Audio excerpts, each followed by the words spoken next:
श्रीरामो रामभद्रश्च रामचन्द्रश्च शाश्वतः राजीवलोचनः श्रीमान् राजेन्द्रो रघुपुङ्गवः जानकीवल्लभो जयत्रो जितामित्रो जनार्दनः विश्वामित्रप्रियो दान्त शरणत्राणतत्परः वाली प्रमथनो वागमी सत्यवाक् सत्यविक्रमः सत्यव्रतो व्रतधरः सदा हनुमद आश्रितः कौसल्येह खरध्वंसी विराधवद पंडितः विभीषण परित्राता हरकोदंड खंडनः सप्तताल प्रभेत्ता च दशग्रीव शिरोहरः जामदग्नय महादर्प दलनस्ताटकान्तकः वेदान्तसारो वेदात्मा भवरोगस्य भेषजं दूषणत्रिशिरोहन्ता त्रिमूर्तिस्निगुणात्मकः त्रिविक्रमस्निलोकात्मा पुण्यचारित्रकीर्तनः त्रिलोकरक्षको धन्वी दण्डकारण्यकर्तनः अहल्याशापशमनः पितृभक्तो वरप्रदः जितेन्द्रियो जितक्रोधो जितामित्रो जगद्गुरुः ऋषिवानरसङ्घाती चित्रकूटसमाश्रयः जयन्त्रत्राणवरदः सुमित्रापुत्रसेवितः सर्वदेवादिदेवश्च मृतवानरजीवनः मायामारीचहन्ता च महादेवो महाभुजः सर्वदेवस्तुतः सौम्यो ब्रह्मण्यो मुनिसंस्तुतः महायोगी महोदार सुग्रीववेप्सितराज्यदः सर्वपुण्याधिकफलः स्मृत सर्वाघनाशनः आदिपुरुषः परमपुरुषो महापुरुष एव च पुण्योदयो दयासार पुराणपुरुषोत्तमः स्मितवक्त्रो मितभाषी पूर्वभाषी च राघवः अनन्तगुणगम्भीरो धीरोदात्तगुणोत्तमः मायामानुश्चारित्रो महादेवादिपूजितः सेतुक्रञ्जितवाराशी सर्वतीरथमयो हरि श्यामांग सुन्दरशूरः पीतवासा धनुर्धरः सर्वयज्ञाधिपो यज्वा जरामरणवर्जितः विभीषणप्रतिष्ठाता सर्वावगुणवर्जितः परमात्मा परब्रह्म सच्चिदानन्दविग्रहः परञ्ज्योति परन्धाम पराकाशः परात्परः परेशपारगपारः सर्वदेवात्मकपरः श्रीरामाष्टोत्तरशतं भवतापनिवारकं सम्पत्करं त्रिसन्ध्यासु पठतां भक्तिपूर्वकं रामाय रामभद्राय रामचन्द्राय वेधसे रघुनाथाय नाथाय सीताया पतये नमः। इति श्रीरामाष्टोत्तरनाम स्तोत्रम्।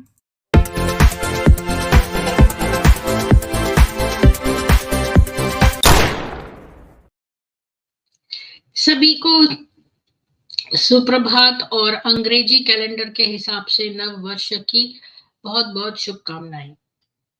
तो आज हम जो है ये किताब जो तारा मैकार्थर की लिखी हुई है, जिसमें हमने 19 वाइफ्स देख ली, 26 उसकी मंगेतरें देख ली, तो हम उसका किताब का आज कंक्लूजन कर देंगे।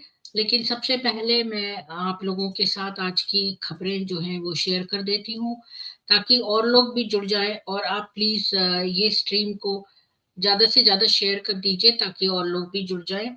इंदिरा जी आपको बहुत साधुवाद, गिरीश त्यागी जी, फ्लावर गार्डन जी, पाटिल जी, आप सभी को राम राम और नववर्ष की शुभकामनाएं, अंग्रेजी नववर्ष की। तो थोड़ी सी न्यूज शेयर कर रही हूँ। राम मंदिर आंदोलन में भाग लेने वाले श्रीकांत पुजारी को जेल भेजा। कर्नाटक में हिंदू कार्यकर्ताओं पर लटक रही गिरफ्तारी की तलवार। दशकों पुराने मामले खोल रही कांग्रेस सरकार। हिज्ब उत तहरीर से आईएसआईएस आतंकी फरहतुल्ला गौरी के तार। लोन वुल्फ हमलों के लिए युवाओं को खिलाफत की शपथ दिलाता था अमीर। कई जगह दंगों के लिए रची साजिश। टेरर नेटवर्क में शामिल लोग उसे अमीर कहते थे और वो कट्टरपंथी युवाओं को आतंकी हमलों में शामिल होने को तैयार करता था, खिलाफत की दिलाता था शपथ।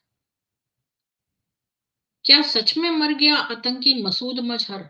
सोशल मीडिया पर हो रहे दावे अज्ञात लोगों ने बम ब्लास्ट में निपटाया। तस्वीर और वीडियो भी कर रहे हैं शेयर। इसके भी दर्शन कर लेते हैं। क्या अज्ञात वीरों ने जो है इनका भी इसको भी निपटा दिया है? देखते हैं। एक अन्य हैंडल ने तो वीडियो तक शेयर कर दिया है जिसमें एक व्यस्त ट्रैफिक वाले इलाके में बम ब्लास्ट होता है। साथ ही ऑक्सीजन मास्क पहले एक मरीज की तस्वीर डाली गई जिसे मसूद अजहर बताया जा रहा है।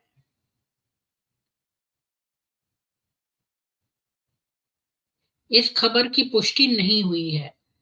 ये सुनने में आ रहा है कि भारत के विमान को 1999 में जिसने हाईजैक करके कंधार ले गया, उस दौरान यात्रियों के बदले जिन 3 आतंकियों को छोड़ा गया था उसमें मसूद अजहर भी शामिल था।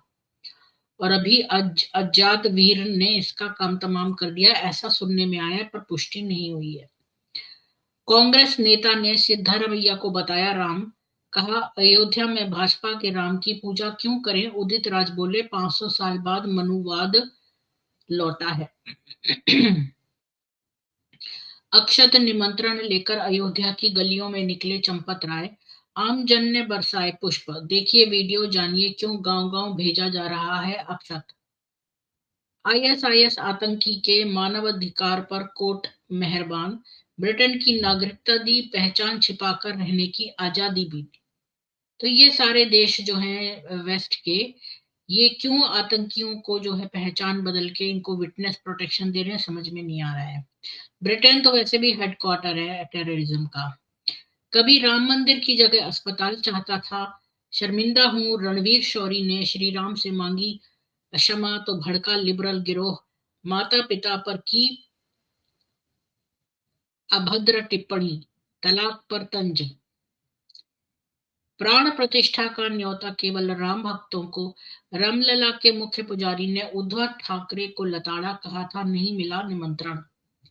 जापान में 90 मिनट में 21 बार आया भूकंप। 35,000 घरों में अंधेरा। सुनामी का खतरा, उठ सकती है 5 मीटर ऊंची लहरें। घर में घुसकर सगी बहनों से गैंगरेप। अकरम, शाहरुख, जैद और तस्लीम ने दबोचा। कट्टा सटाकर किया सामूहिक बलात्कार, फिर वीडियो कर दिया वायरल। यानी इनको कोई डर नहीं है। इनको ये भी नहीं है कि चोरी से पकड़े जाएंगे, कुछ नहीं। ये जो मुस्लिम लड़के हैं, अकरम, शाहरुख, जैद और तस्लीम, इन 4 लड़कों ने इसको गैंगरेप सगी बहनों का करा है और फिर वीडियो भी धड़ल्ले से वायरल किया है। 10 साल में किस क्षेत्र में कितना आगे बढ़ा भारत, खुद बताइए पीएम मोदी को। जानिए कैसे दे सकते हैं जवाब। जन मन सर्वे में सांसद का भी दे रिपोर्ट कार्ड।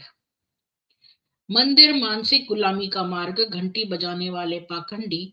लालू राबड़ी के आवास पर लगे पोस्टर में आरजेडी ने दिखाई राम मंदिर से घृणा। राहुल गांधी बड़े नेता नहीं, दिग्विजय सिंह के भाई ने कांग्रेस के पूर्व अध्यक्ष की बताई औकात। मीडिया से कहा आप भी उन्हें इतना भाव मत दीजिए। 4 बार के एमएलए, अब राजस्थान के मंत्री, लेकिन घर आज भी कच्चा। पुनिया ने दिखाई बाबूलाल खराड़ी की सादगी, कहा ये आरआरएस से मिले हैं संस्कार इनको। जहां इतिहास में कभी नहीं हुआ किसी का अंतिम संस्कार, भरत ने वही जगह ढूंढ कर की राजा दशरथ की अंत्येष्टि। पुजारी बोले पहले सब जर्जर था, मोदी योगी ने सब बदल दिया। तो राम मंदिर के लिए जो है वो आप सब लोग जो है अयोध्या जरूर जाएं। और आप लोगों का मैं तो उससे उनका जो 22 जनवरी को होगा वो तो मैं अपने टीवी पर ही देख पाऊंगी। और पर आप लोग अवश्य जाइएगा। तो मैं आज का ये शुरू करती हूँ। जितेंद्र जी तो आए नहीं है, पर मैं तो किसी की वेट नहीं करूंगी, तो मैं स्टार्ट करती हूँ। तो क्वेश्चन यही है फिर से कि इतने ट्रक भर के जो नाबालिग लड़कियों से मोहम्मद ने शादियां की, क्या उसमें मुसलमानों की कोई भलाई थी? क्या मानवता के लिए कोई भलाई थी जो इतनी सारी लड़कियों से निकाह किया? और कल हमने यही बात देखी थी, और हमने जो इसके पहले पार्ट में, चूंकि परसों, कल नहीं बल्कि परसों हमने इसका पहला पार्ट किया था, तो मैं उसका थोड़ा सा समरी दे देती हूँ। कि हमने सबसे पहले कंक्लूजन में ये देखा कि मुसलमान अक्सर कहते हैं कि जो है वो विधवाओं से करता था शादी। और ये भी कि उसने तो सारी मानवता के लिए बहुत अच्छा काम किया, क्योंकि वो गरीब विधवाओं से शादी करता था। तो क्या मोहम्मद विधवाओं से शादी करता था? तो हमने देखा कि मोहम्मद ने बहुत सारी बीवियां तब रखी जबकि खदीजा, जबकि वो बहुत गरीब था उस समय। उसने बहुत, जब खदीजा की मृत्यु हो गई थी और वो बहुत गरीब हो गया था, इसके बाद उसने सारी बीवियां रखी जबकि वो इतना गरीब था। तो जो खुद अपने लिए खाने के जिसके वांदे हैं, वो दूसरे को कैसे रख सकता है? तो इसलिए ये बात। फिर लोग मुसलमान कहते हैं कि भाई उसकी शादियां जो हैं वो बहुत बड़ी पॉलिटिकल स्ट्रेटेजी थी। यहाँ पर भी बहुत सारी मैंने इस किताब में से आपको दिखाया प्रूफ कि उसने जो है बहुत सारे कबीलों से जो है मित्रता की, पर उनमें से किसी से भी उसने उनकी लड़कियों से शादियां नहीं करी। उसने जो है थकीफ कबीले से करी, खजराज एओस ट्राइब से करी, गिफार कबीले के साथ करी, एक हनाफा चीफ से की, पर इनमें से किसी कबीले की लड़की से उसने शादी नहीं की। और उसने मक्का का रास्ता रोककर वहां पर अकाल करा और वहां के लोगों को भूखा मारा। कितना बड़ा पाप है ये जो इसने यहाँ पर करा। शादी इसके लिए कोई जरूरी नहीं थी। और अगर उसकी बीवियों का भी देखें तो खदीजा जो है असद कबीले से आती थी, आयशा तईम से आती थी, सौदा आमिर इब्न लुई से आती थी। ये कबीले नहीं थे, ये उसके माँ बाप के क्लैन थे। जैसे कि एक कबीले के अंदर बहुत सारे वंश चल रहे हैं, जैसे सनातनियों में एक वंश फलाने का चल रहा है, एक फलाने का, ऐसे। तो खदीजा असद घराने से थी, आयशा जो है तयीम घराने से थी, सौदा जो है अमीर बिन लुई घराने से थी, हफ्सा आदि घराने से थी। ये एक ही कबीले के डिफरेंट घराने थे। तो अगर इसने कबीले से दोस्ती करने के लिए इतनी लड़कियों से शादियां करी, तो कबीला तो ये एक ही था जिसके अलग अलग घराने थे। तो कबीला तो इसका फिर भी दो। अच्छा, और जैनब और मैमूना दोनों हिलाल की थी, और मुलैका जो थी वो बकर की थी। तो इसने कोई भी अलायंस ऐसा नहीं किया। और हमने देखा कि इसके जो रिहाना, सफिया और जुवेरिया जो थी वो इसको कैप्टिविटी से मिली थी, और वो तो मक्का की थी ही नहीं। अच्छा, उनको तो डिफीट करके, और जो बाकी की बीवियां थी जैसे फातिमा, आसमा और अमरा, उनके लिए इतना छोटा समय के लिए इसने शादी करी कि कोई पॉलिटिकल अलायंस था ही नहीं। ठीक है। और एक और तीन जो विमेन लड़कियां थी जो छोटी, मारिया तुकाना और नफीसा, वो तो गुलाम लड़कियां थी। गुलाम लड़कियों से तो कोई अलायंस की बात ही नहीं उठती है। तो हमने देख लिया कि पॉलिटिकली भी इसके पास कोई रीजन नहीं था, इसने किसी कबीले के साथ कोई भी नहीं करी, बल्कि पॉलिटिक्स तो बहुत एक छोटा सा पार्ट प्ले करती थी। तो क्या फिर मोहम्मद ने मुसलमानों की भलाई के लिए शादी करी? तो फिर लोग मुसलमान ये भी कहते हैं कि भाई उसको जैसे आयशा है, ये सब अध्यापिकाएं जो हैं उसको चाहिए थी। और चूंकि एक लड़की जो है वो और छोटी लड़की से इसलिए की कि वो आगे तक ये इस्लाम फैलाएगी। और बहुत सारी लड़कियों से इसलिए करी क्योंकि एक के ऊपर हम भार नहीं डाल सकते, इतनी हैवी रिस्पॉन्सिबिलिटी। पर हम अगर देखें तो आयशा से जो हदीसें आती हैं वो 4 गुना ज्यादा हैं कंबाइंड उसकी जितनी भी बीवियां मिलाकर। और जो इस बात इस किताब में भी नहीं लिखी, वो वो ये फैक्ट है जो इस किताब में नहीं है, बल्कि जो इसकी पहली वाली किताब में हमने देखा था 19 वाइव्स, जब हम कर रहे थे, कि आयशा जो है, अगर वो जैसे मुसलमान आपको ये वाला बात कहते हैं ना कि आयशा छोटी लड़की से इसलिए कि वो आगे तक इस्लाम ले जाएगी, तो उसकी काट मैंने आपको एक और स्ट्रीम करी है कि छोटी सी आयशा और इतने सारे अलतकिये, उसमें भी वो प्रमाण मैंने दिया है कि जो आयशा थी उसको पढ़ना आता था, उसको लिखना नहीं आता था। तो जो लिखना आता था वो हफ्सा को आता था, आयशा को नहीं आता था। और ये इसने आगे उनकी पढ़ाई बंद करवा दी थी। अगर ये इस्लाम फैलाना चाहता था मोहम्मद, और उसका एम ये था कि बड़ी सारी अध्यापिकाएं हो जाएं और इस्लाम को पढ़ाने वाली महिलाएं हो जाएं, तो उसको पढ़ाई आगे बंद करने की क्या जरूरत थी आयशा की। तो यहाँ से ये बात कट हो जाती है। फिर क्या है कि इतना अच्छा, अब कुछ लोग ये भी कहते हैं मुसलमान की भाई लीगल पॉइंट्स बताने के लिए कि हम जो है वो एक्चुअली में डेमोन्स्ट्रेट करके दिखाते थे, तो उसको डेमोन्स्ट्रेट करने की जरूरत ही नहीं थी। अब इसने अपने इसने कहा कि देखो, जैसे अडॉप्शन जो है वो अगर कोई किसी बच्चे का करते हैं, तो वो तुम्हारा ये बताने को कि उस बच्चे का असली बाप नहीं है, इसने अडॉप्शन खत्म करवाया, तो इसको करके दिखाने की क्या जरूरत थी ऐसा। अच्छा, बल्कि हमने तो ये पाया कि वो जैनब से शादी करना चाहता था, इसलिए उसने अडॉप्शन खत्म कराया, न कि उल्टी बात ट्रू है। तो ये वाली बात भी अच्छा। फिर मुसलमान एक और तर्क देते हैं कि भाई वही तो बड़ी आइडल फैमिली बनाना चाहता था, ये दिखाना चाहता था मोहम्मद इतनी सारी बीवियों को रखे कि भाई देखो मुसलमान कैसे एक आदर्श घर स्थापित कर सकते हैं। तो क्या वो आइडल फैमिली दिखाता था? नहीं दिखाता था, क्योंकि उसकी फैमिली जो थी मोहम्मद की, वो हमेशा क्योंकि बहुत सारी बीवियां रहेंगी और वो भी गरीब, तो वहां पर जो है रिसोर्सेज इतने नहीं रहेंगे। और साथ में वहां पर जेलसी थी, सौतनिया एक दूसरे से जेलस करती थी। आपने पहले ही देखा है कि मोहम्मद के घर में दो ग्रुप बने हुए थे, एक तो हिंद का ग्रुप था और एक ये आयशा हफ्सा का जुवैरिया का था। और हिंद का जुवैरिया की नहीं, आयशा हफ्सा का था, और उधर उसका था हिंद का और रेहाना वगैरह का। तो ये दो ग्रुप में बटे हुए थे। एक ग्रुप जो था वो अली को फेवर करता था, और जो हिंद वाला था वो अमीर घर की लड़कियां थी, और ये जो है निम्न परिवारों की थी।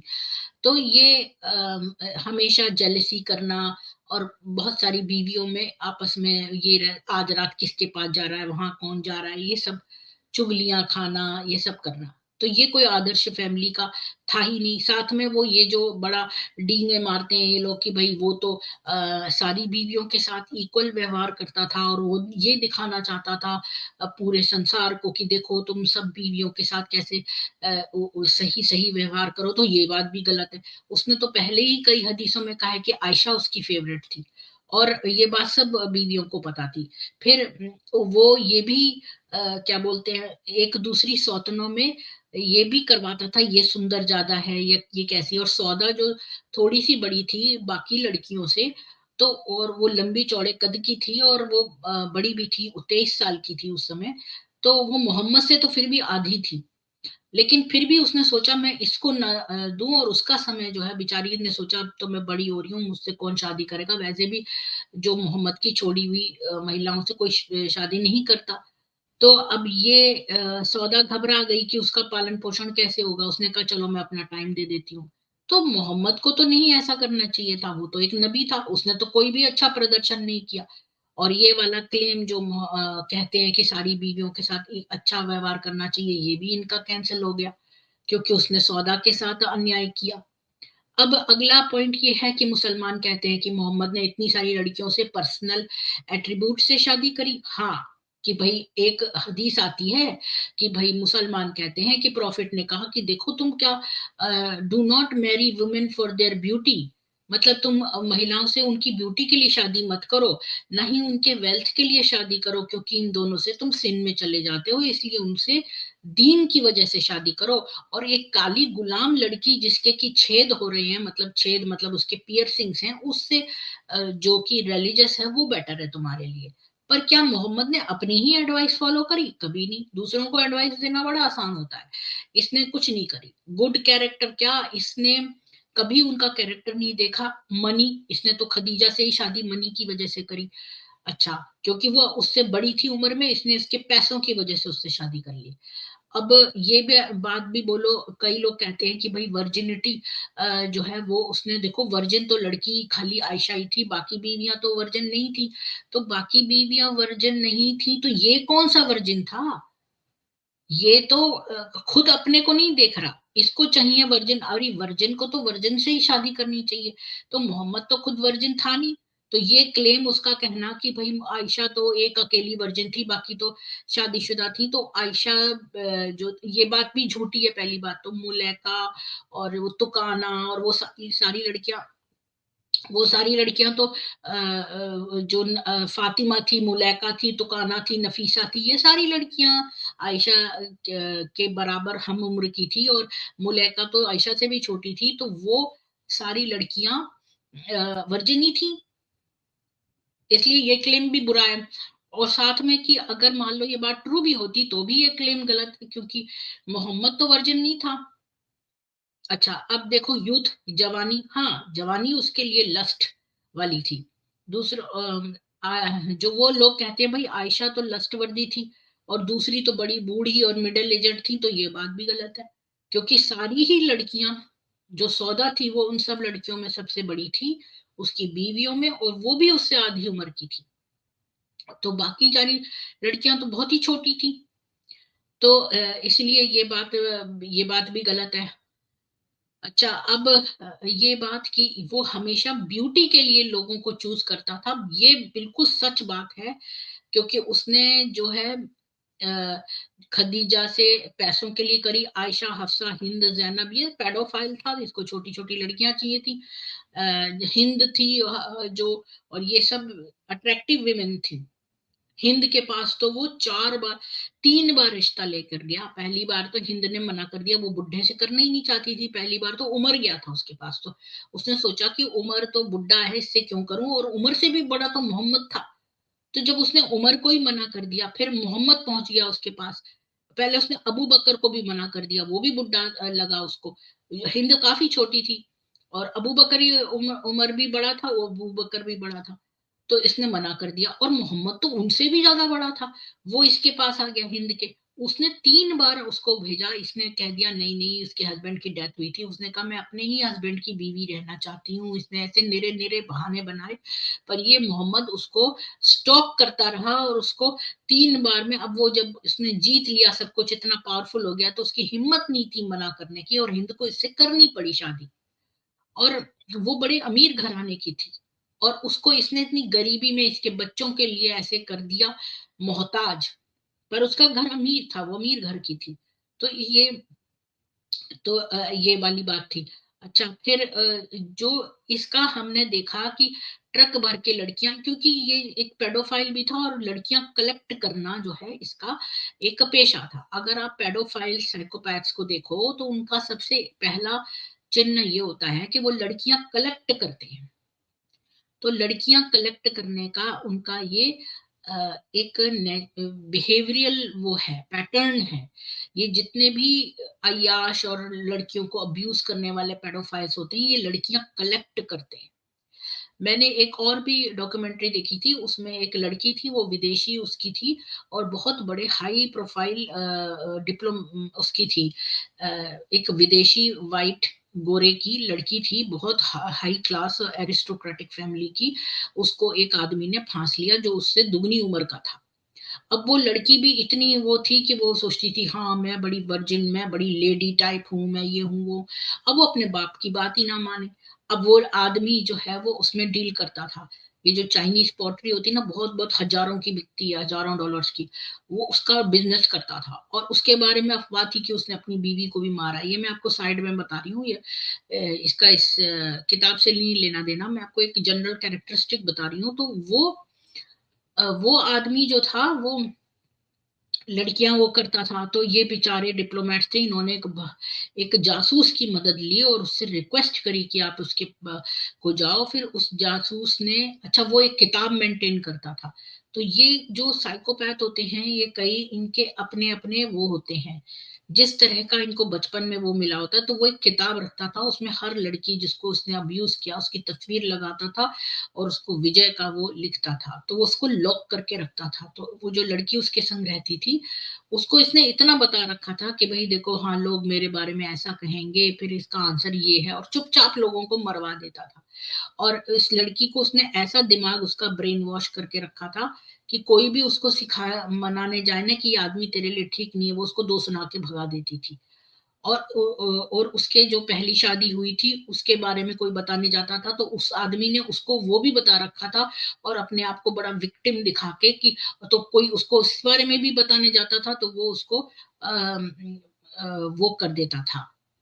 मतलब उसको पहले ही बता दिया था इसने, तो वो उसको भी भगा देती थी। तो उसको कहती थी मुझे पता है, उसने मुझे ऑलरेडी बता रखा है। तो कोई ऐसी बात ही नहीं थी कि कोई उसको किसी तरह मनवा सके, क्योंकि इन लोगों ने उन पॉइंट्स को पहले ही कवर कर रखा था उसने बता के।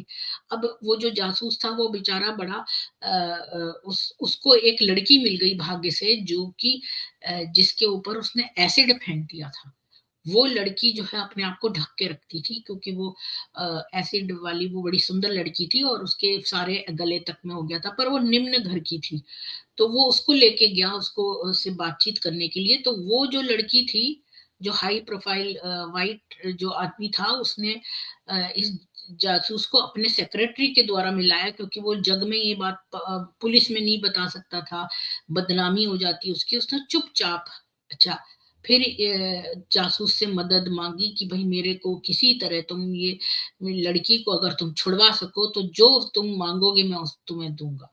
फिर उसने जाकर उसको जो है वो उस लड़की को लेके गया। तो वो लड़की को देख के वो और बिदक गई कि ये नीची क्लास की लड़की को मुझे समझाने को क्यों ले आए हो। फिर वो जो है उसने अपना पहली बार अपना गला दिखाई। तो जासूस को भी नहीं पता था कि इसको इतना एसिड से उसका इतना गल गया है। तब जब उसने देखा उसका, तो उसने कहा ये झूठ है, ये झूठ है। अच्छा, तो वो जासूस ने कहा कि मान लो वो तुमको अपने वहां ले जाएगा। देखिए, एक और भी रियल मूवी बनी है, नॉट विदाउट माई डॉटर। उसमें ये लोग ना झूठ मूठ बोल के पहले तो बड़े अंग्रेज बनते हैं, यहाँ आके रहने लगते हैं नरपिशाच, और बड़े अंग्रेजों की तरह अपने आप को ढाल लेते हैं। तो लड़कियां जो है फंस जाती हैं, वो सोचती हैं ये तो ऐसा नहीं है, ये मुस्लिम कल्चर फॉलो नहीं करता, मेरा अब्दुल ऐसा नहीं है। यहाँ की वाइट लड़कियां भी ऐसा सोचती हैं, क्योंकि ये लोग बड़े अंग्रेजों की स्टाइल में रहते हैं, और ये पीते भी हैं, पोर्क भी खा लेते हैं कहीं, और सब काम कर लेते हैं, मुरुना करते हैं। जो 9 टाइप्स ऑफ डिसेप्शन मैंने एक्सट्रीम में समझाए थे, तो वैसे करते हैं। तो ये क्या करते हैं, हाई प्रोफाइल यहाँ के जो चर्च की जो वो होंगी उनको फांसेंगे, या कोई बहुत हाई स्टैंडर्ड की लड़कियां होती है ना उनको फांसते हैं ये। तो ये ऐसा ही एक केस था। तो फिर ये बाद में फिर ना उस लड़की को फिर खैर खैर जो भी हुआ, वो आदमी जो है किसी तरह इन लोगों ने पकड़ा उसको। और बाद में इसने इसकी किताब, जो ये डायरी रखता था, वो उस लड़की जिसके जल गई थी उसने ये बात बताई। तो इसने बाद में उस डायरी को उसको दिया, तो वो पहचान गई ये डायरी उसी की है, क्योंकि एक बार वो उस डायरी को देख के बोल रही थी तुम मैं ये तुम्हारी डायरी पढ़ लूं।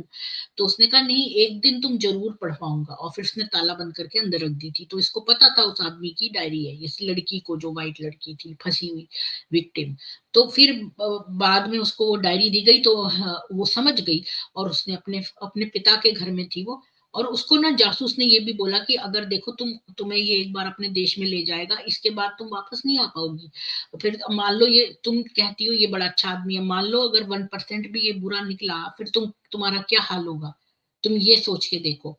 फिर ये अपने पिता के पास एक बार आई विजिट करने, वहीं पर उसने उसको वो डायरी भी दिखाई, और वो डायरी देख के पहचान गई कि ये उसी आदमी की थी। वैसे वो कुछ भी सुनना नहीं चाहती थी अपने अब्दुल के खिलाफ, लेकिन जब डायरी दी गई तो उसने डायरी में देखा हर पेज में एक लड़की की तस्वीर थी, और लास्ट में उसकी तस्वीर लगी हुई थी। वो इतना कॉन्फिडेंट था कि ये इसके साथ भी ऐसा करेगा, पर उसके नीचे लिपि नहीं लिखी हुई थी, क्योंकि उसने अभी पूरा स्टोरी जो है उसको खत्म, पूरा अब्यूज करने के बाद लिखता था। तो वो भी विमेन कलेक्ट करता था, उसकी पूरी कलेक्शन उस किताब में मौजूद थी, जो उसने हर एक की तस्वीर लगा रखी थी। और ये वो जो है कैसे कलेक्ट करता था, कहाँ किस किस देश में रखता था, ये उसके बारे में मैं नहीं जानती हूँ, क्योंकि वो नहीं प्रोवाइडेड थी इंफॉर्मेशन। जितनी मुझे प्रोवाइडेड थी मैंने आपको बता दी। तो इसी तरह ये मोहम्मद भी इसी टेंडेंसी का था कि ये विमेन को जो है वो कलेक्ट करता था। और ये इसने इतनी सारी लड़कियों से शादियां क्यों करी? क्योंकि ये एक साइकोपैथ का एक बिहेवियरल पैटर्न है कि कलेक्ट करते हैं वो विमेन। और अगर मैं 1 मिनट का ब्रेक लूं, मैं तो आपको मैं देखना चाहती हूँ करेक्ट वर्ड्स।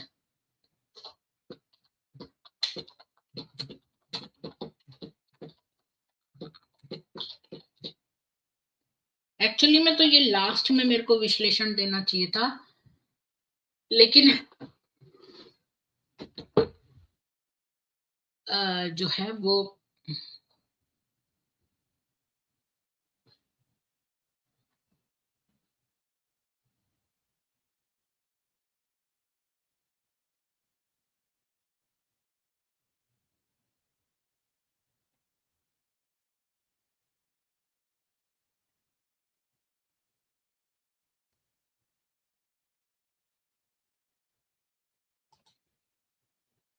अगर आप साइकोलॉजी मैगजीन में देखेंगे या गवर्नमेंट डॉक्यूमेंट्स में देखेंगे ना, नेशनल लाइब्रेरी ऑफ मेडिसिन में, तो अगर बहुत सारे पैटर्न्स हैं कि कहाँ वो आदमी पैसा खर्चता है वो भी नहीं बताता, उनके ऊपर ज्यादा अमाउंट भी नहीं खर्चता। खैर मैं इसके ऊपर कभी और आपको बताऊंगी अगर आप उसके बारे में जानना चाहते हैं तो, कि ये जो विमेन कलेक्टर्स होते हैं इनके क्या सिम्टम्स होते हैं, कि ये क्या करते हैं कि ये विमेन को कलेक्ट करते हैं, उनको झूठ बोल के चार्म कर लेते हैं और इसके बाद जो है उनको बहुत ही कम पैसे में दबा के रखते हैं। और उनके क्या क्या वो होते हैं वो मैं आप एंड में विश्लेषण दूंगी। अभी तो मैं आपको रिकैप्चर वो कर रही हूँ जो मैंने कल परसों पढ़ा था। तो ये वुमनाइजर की तरह जो है मोहम्मद कलेक्ट करता था विमेन को। अच्छा, और इसने जितनी भी जैसे ये विमेन थी, ख्वाला, उसकी आंट शराफ, कुतैला, ये तो जो है राजकुमारियां थी, लेकिन इसने हमेशा देखा कि ये सुंदर है कि नहीं है। बनीन भी एक नोबल वुमन थी। अच्छा, फिर तो इसने हमने एंड में ये देख लिया कि केवल और केवल सुंदरता के बेसिस पर ये और उसकी यूथ की, और जब ये देख लेता था बाद में जब ये पावरफुल इतना हो गया तो ये जान लेता था कि वो लड़की छोटी है तो वो कर ही लेता था और सोचने लग गया कि अगर सुंदर नहीं निकली तो छोड़ दूंगा, पर जवान तो है, मतलब छोटी तो है, बच्ची तो है, तो बच्चियों से करने लग गया ये धड़ल्ले से, बिना देखे ही उनको हाँ बोल देता था। सोचता था अगर सुंदर नहीं निकली तो बाद में छोड़ दूंगा। तो इसका ये पैटर्न हो गया। अब हम इतने तक मैंने आपको पूरा एक्सप्लेन कर दिया, जो जितना हमने कवर किया था कि ये मोहम्मद ने क्यों जो है बूढ़ी वुमेन और विडोज से नहीं करता था, और क्यों गरीबी वाली से नहीं करता था, और क्यों वो जो है पॉलिटिकल स्ट्रेटेजी भी उसके लिए इतनी इंपॉर्टेंट नहीं थी। ये सब मैंने प्रूव करके आपको दिखा दिया। और अध्यापिकाएं बनाना चाहता था, वो भी मैंने प्रूव कर दिया कि नहीं करता था। अब आगे चलते हैं। अब आज के विषय पे आते हैं कि अब मोहम्मद जो है कुछ विमेन को रिजेक्ट क्यों करता था। तो ये जो पर्सनल एट्रीब्यूट्स थे मोहम्मद के, ये मेजर रीजन था कि इनसे वो शादी करता था। लेकिन यही रीजन था रिजेक्ट करने का भी, क्योंकि रिजेक्ट का भी सेम रीजन था। क्योंकि और उसको शर्मिंदगी भी नहीं होती थी जब वो एंगेजमेंट तोड़ देता था या अपना प्रपोजल दे के वापस खींच लेता था, जब उसे पता चलता था कि ये वुमन जो है ये लेस अट्रैक्टिव है जितना कि उसने होप करा। और ऐसे भी हमने कई केसेस देखे हैं। जो एक थी ना जिसको देख के इसने कहा कि भाई हाँ इससे मैं शादी करूंगा, लेकिन जब किसी ने कहा कि इसका तो एक बेटा भी है तो इसने ना वापस उसका बेटा गया माँ से पूछने के लिए, तो इसने वापस आया वो बेटा तो उसको जवाब ही नहीं दिया। यानी वो चाहता ही नहीं था कि वो बड़ी वुमेन से करे, चाहे वो अट्रैक्टिव भी क्यों ना हो।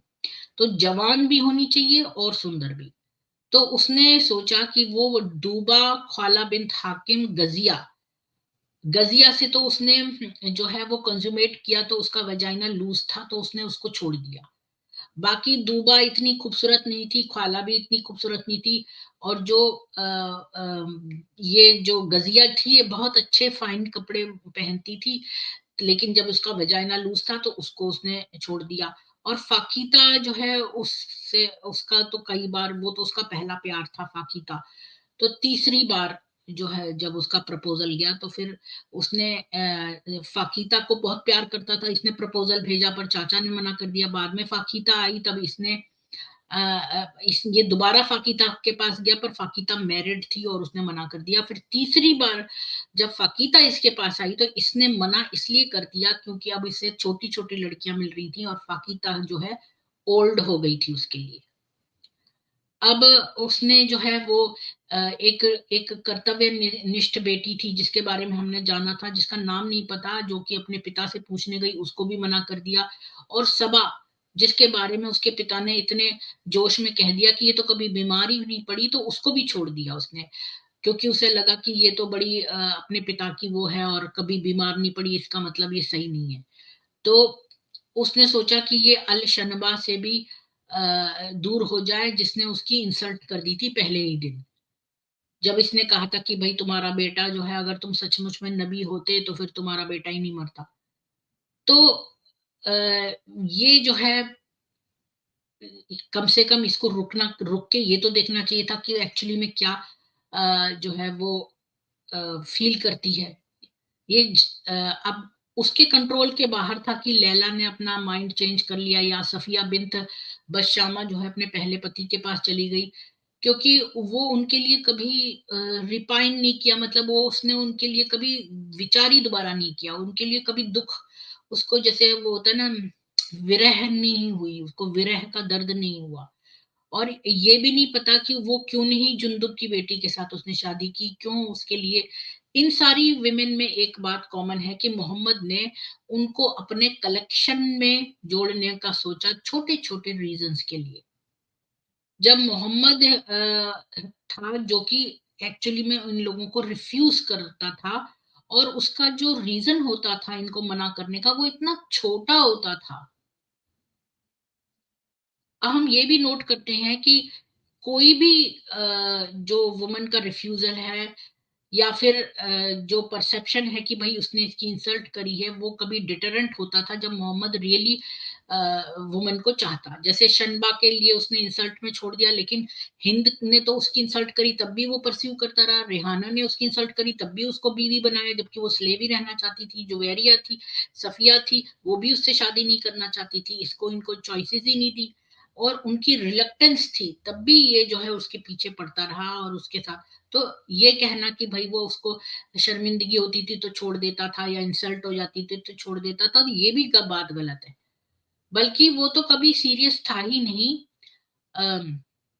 अपनी थ्रेट्स कि भाई वो डाइवोर्स कर देगा हफ्जा या जैनब को। वो मतलब झूठ मूठ में थ्रेट्स भी जो इसने अपनी बीवियों को थ्रेट दी थी कि उनको डाइवोर्स कर देगा, ये भी ऐसी झूठ मूठ में दी थी, वो कोई सचमुच में उनको डाइवोर्स नहीं करना चाहता था। तो ये सारे जो ये थी, इनको इसने कई बार परस्यू किया है, सफिया, जुवेरिया, रेहाना, हिंद, और इंसल्ट वो नहीं चाहती थी तब भी।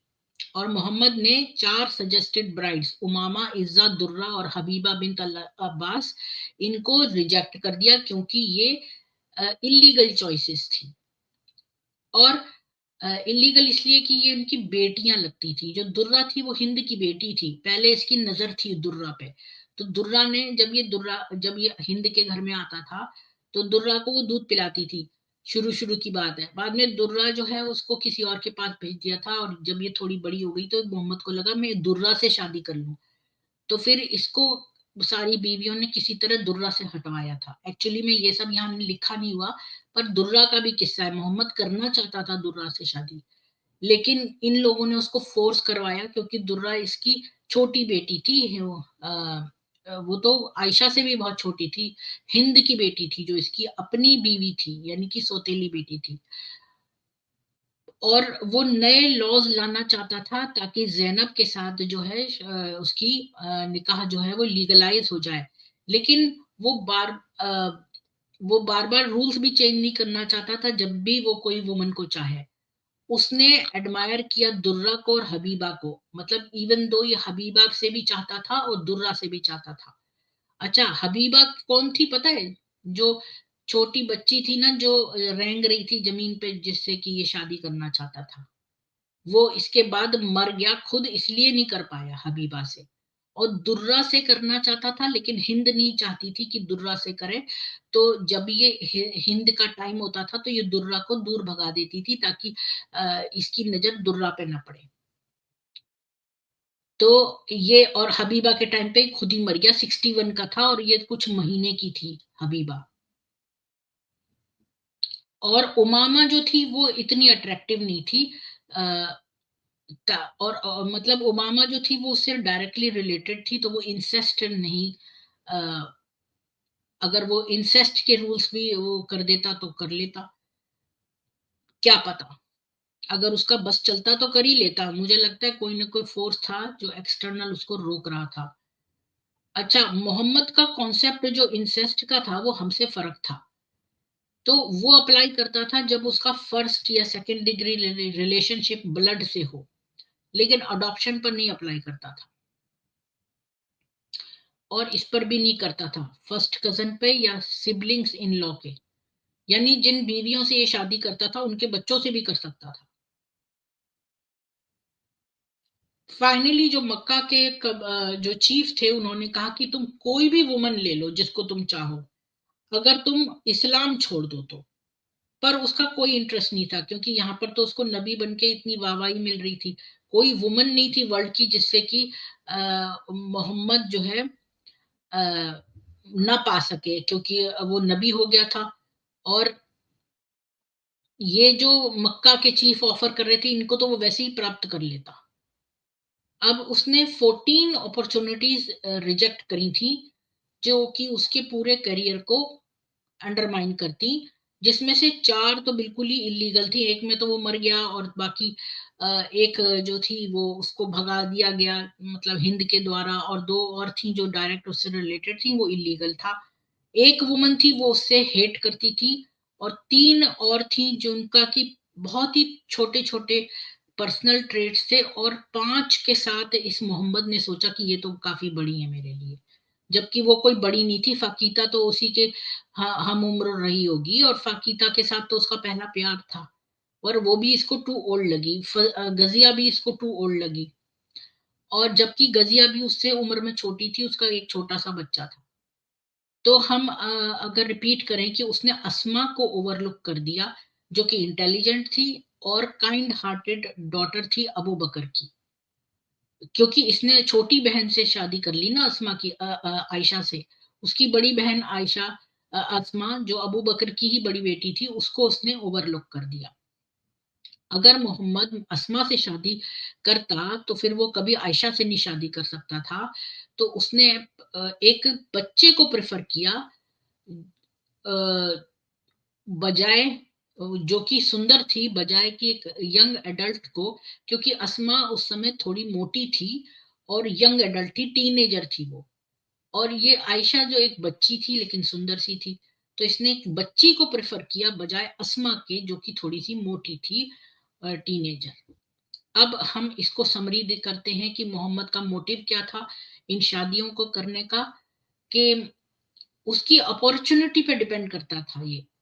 उसकी पूरी लाइफ में उसको बड़ा केयरफुल होना पड़ा कि किसको वो चाहता था, और कौन उसके नबूबत के करियर को आगे बढ़ाएगी। अपने फाइनल इयर्स में जबकि वो बहुत ही धनी और पावरफुल हो गया था, तो बहुत सारी विमेन उसके लिए अवेलेबल हो गई थी। कुछ उनमें से पॉलिटिकली सिग्निफिकेंट थी, पर बहुत सारी नहीं थी, मतलब पॉलिटिक्स इतना पार्ट नहीं प्ले करी। उसने किसी चीज के लिए बॉदर नहीं किया, बस उसे यंग और अट्रैक्टिव लड़की चाहिए थी, और उसने किसी को परसिस्ट भी नहीं किया अगर वो इंटरेस्टेड नहीं है या नहीं सूटेबल है, क्योंकि उसके पास कोई ना कोई अपॉर्चुनिटी रहती थी। तो वो किसी भी टीनेजर को चेस कर सकता था उसकी मृत्यु तक, मतलब जब तक वो मर नहीं गया वो छोटे छोटे टीनेजर्स को चेज करता ही रहा। और अटेम्प्ट्स ये डेमोन्स्ट्रेट करते हैं कि मोहम्मद की जितनी भी शादियां थी वो मोटिवेटेड थी उसकी पॉलिटिक्स, मतलब कि मुसलमान ऐसा डेमोन्स्ट्रेट करने की कोशिश करते हैं कि मोहम्मद की शादियां जो निकाह जितने भी थे वो सारे मोटिवेटेड थे पॉलिटिक्स से, चैरिटी से, कि या फिर उसकी वाइफ की जो ब्यूटी थी वो बड़ी स्पिरिचुअल थी, फिजिकल नहीं थी। तो ये बात बिल्कुल ही गलत है, क्योंकि प्लेनली और सिंपली मोहम्मद उन मैरिड वुमेन से भी शादी करता था जिनसे वो फिजिकली अट्रैक्टेड होता था। उसकी अट्रैक्टिव पर्सनैलिटी, पॉलिटिकल एडवांटेज अगर है तो वो एक्स्ट्रा है। इकोनॉमिक नीड जो इन विमेन की थी वो उसके चेकलिस्ट में नहीं थी।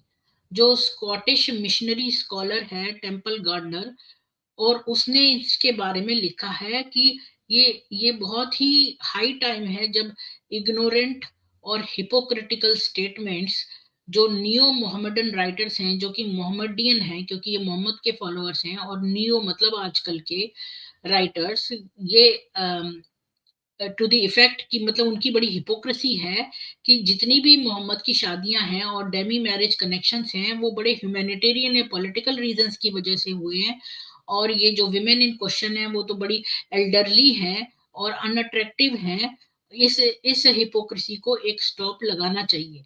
ये स्टेटमेंट्स जो हैं बड़े स्टीरियोटाइप्ड हैं अपोलॉजिस्ट राइटर्स के बीच में, जो वेस्ट में हैं और ईस्ट में हैं, और ये फॉल्स हैं, ये गलत हैं। ये या तो बड़ी अज्ञानतावश किए गए हैं या जानबूझ के झूठ लिखे गए हैं। और गार्डनर की राइटिंग जो है वो 1970 में ये उसने लिखा था, फिर भी ये स्टीरियोटाइप स्टेटमेंट जो है आज तक आपको देखने को मिल जाएंगे। जितने भी मुसलमान और वेस्टर्नर्स हैं और पॉलिमिसिस्ट हैं या हिस्टोरियंस हैं, वो ये एज्यूम कर लेते हैं कि भाई स्टीरियोटाइप जो है वो ट्रू है, क्योंकि उसका बार बार ये दोहराते हैं, इतनी बार रिपीट करते हैं कि झूठ जो है वो सच लगने लगता है। तो ये सारी बातें जो ये मोहम्मद के बारे में कहते हैं बिल्कुल निरानिर झूठी हैं।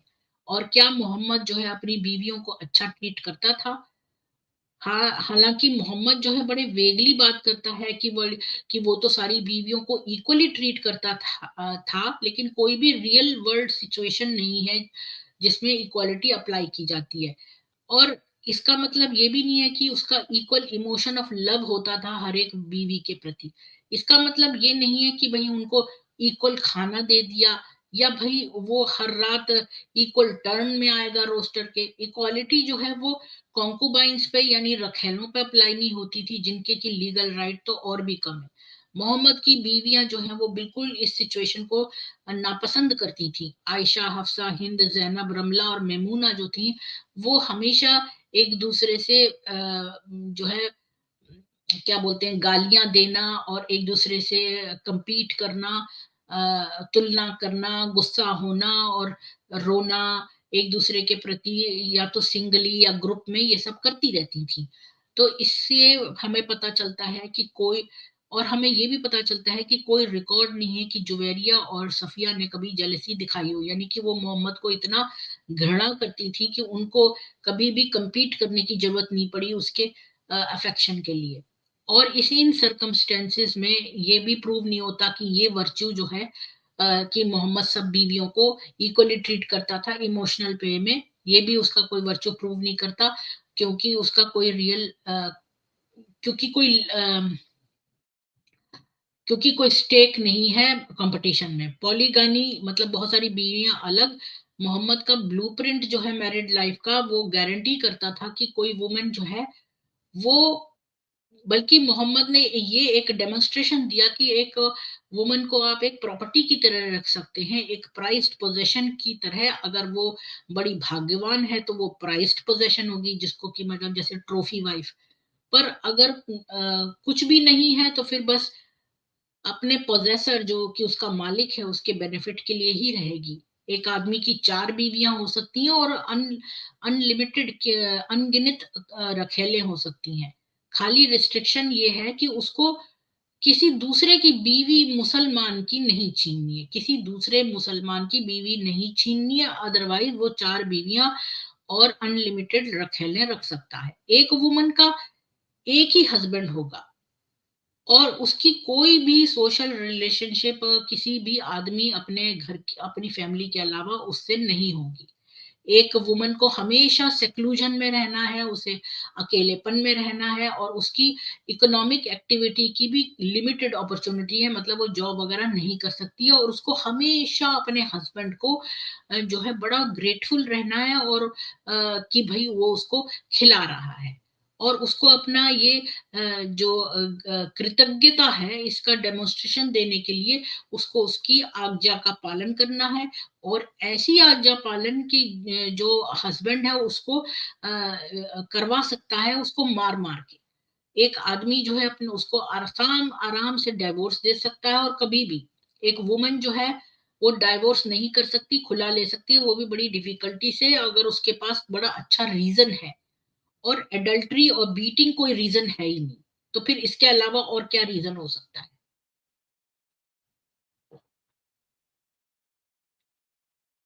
यानी हस्बैंड अगर उसको मारता है, इस बेसिस पे वो नहीं ले सकती है डाइवोर्स, और ना ही अगर हस्बैंड अडल्ट्री कर रहा है इस बेसिस पे ले सकती है। तो फिर और क्या रीजन हो सकता है? मोहम्मद जो है वो बड़े ऐसे शेखी भगारता था कि वो अपनी वाइफ्स को बड़ा बेटर ट्रीट करता है और मुसलमानों की अपेक्षा, जबकि जो सेल्फ राइचस होते हैं उनका बड़ा एग्जेजरेटेड व्यू होता है अपने नेबर की सिनफुलनेस का। ये ट्रू है कि मोहम्मद जो था वो वर्स्ट हस्बैंड नहीं था मदीना में। फॉर एग्जाम्पल, हालांकि उसने अपनी वाइफ बीटिंग अलाउ की थी, लेकिन अपने घर में वो खाली एक थप्पड़ मार के पूरा कर लेता था। मतलब हालांकि उसने और मुसलमानों को वाइफ बीटिंग अलाउ की थी, लेकिन अपने घर में वो खाली कभी कभार एक थप्पड़ वगैरह मार लेता था, ज्यादा नहीं मारता था, और वो बड़ा अम्यूज होता था इंटेलिजेंट वुमेन से। तो उसकी फेवरेट वाइफ जो थी वो उनसे सलाहें मांगता था और उनसे बहस भी करता था।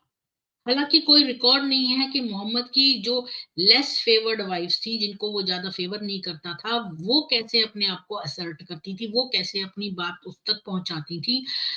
उनकी उनकी तो हिम्मत ही नहीं होती थी। अम, खाली आयशा जो उसकी फेवर्ड वाइफ थी उनसे वो, और जुवेरिया थी, उनसे वो ज्यादा वो रखता था। और ये कंपलसरी नहीं था दूसरे हस्बैंड्स को कि वो इस बिहेवियर को एंकरेज करें। एक आदमी जैसे उमर था, उसको फीमेल इंटेलिजेंस से कुछ भी लेना देना नहीं था, और वो अपनी बात जो है कोड़ा मारकर जो है और कंप्लीट साइलेंस और सबमिशन जो है मांगता था अपने घर वालों से। फिर भी उमर को अल फरूक कहते हैं, यानी कि वो डिसर्नर था, वो गुड और इवल के बीच में पहचान करने वाला मानते हैं उसको। प्रूफ कि आदमी जो है वो अपनी बीवियों को जो बहुत ज्यादा बुरा ट्रीट करते थे मोहम्मद से, वो भी जो है acceptable standard of Islamic virtue achieve कर सकते हैं। अब आते हैं, क्या मोहम्मद अपनी, मैं देखूं कितना और है, हाँ बस इतना ही और है। तो क्या मोहम्मद अपनी बीवियों को प्यार करता था? आप लोग क्या समझते हैं, क्या मोहम्मद अपनी बीवियों को प्यार करता था? जितनी भी विमेन थी जिनको कि मोहम्मद सोचता था इन महिलाओं से शादी करूंगा, पर उसने नहीं की, और उनमें से एक के प्रति ही उसको कुछ इमोशनल अटैचमेंट था, वो उसका पहला प्यार फाकिता थी। और जब उसको चांस मिला उसके जीवन के एंड में कि वो उसको उसके साथ शादी करे, तो उसने उसको मना कर दिया, क्योंकि अब वो उसके लिए बूढ़ी थी। तो जो भी छोटा मोटा अफेक्शन उसको रहा था वो तो उसको जब वो जवान थी तब था।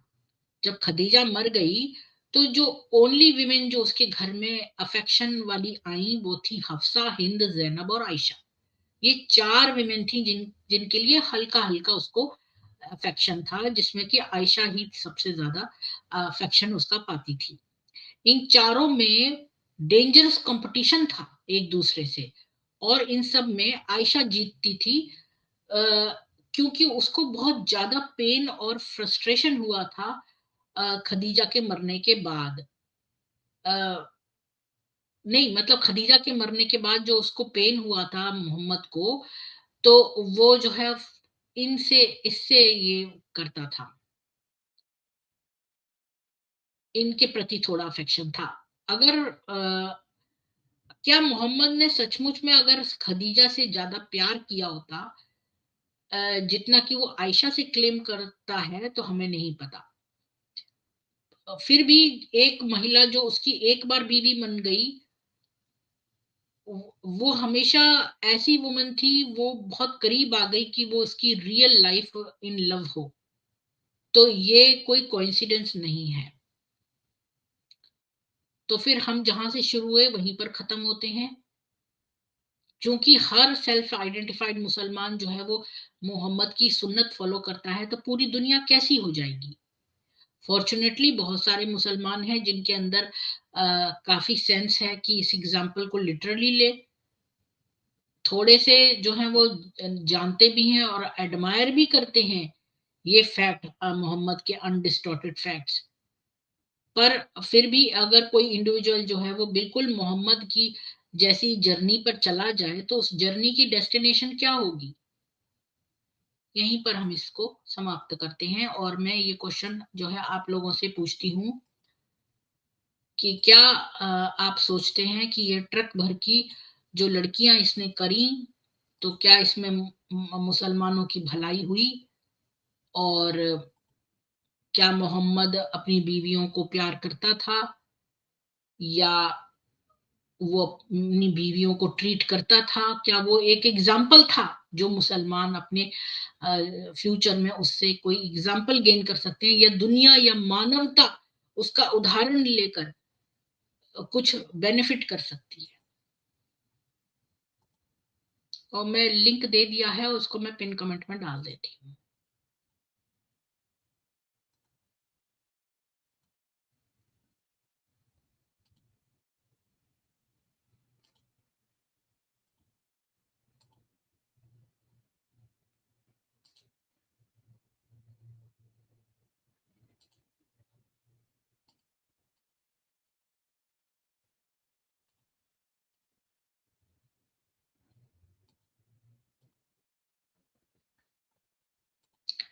लाइक शेयर कर दीजिए प्लीज। और मैं कमेंट्स में पढ़ लेती हूँ, और जिसको ऊपर आना है अपना विचार रखने, जिसने पूरा सुना हो आज का वही आए ऊपर।